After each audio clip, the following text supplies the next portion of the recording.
مولانا عمر پالن پوری رحمہ اللہ فرماتے تھے مجھ سے وہ جو گئے تھے چاند پہ تو 2 سائنسدانوں سے میری ملاقات ہوئی. باتیں تو ڈھیر ساری ہیں، ایک بات سناتا ہوں. تو میں نے ان سے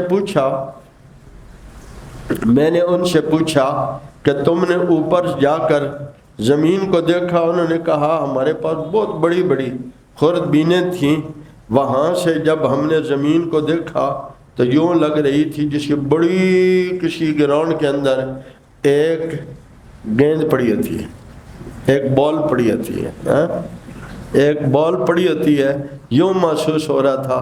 میں نے انہیں کہا یہ بتاؤ اگر چاند پر جا کر ساری زمین کی حقیقت ایک بال جتنی محسوس ہوتی ہو تو جس نے 7 آسمانوں سے اوپر سے جا کر زمین کو دیکھا تھا تو اس نے کہا یہ مکھی کے پر کے برابر بھی نہیں ہے. تو ٹھیک کہا تھا نا.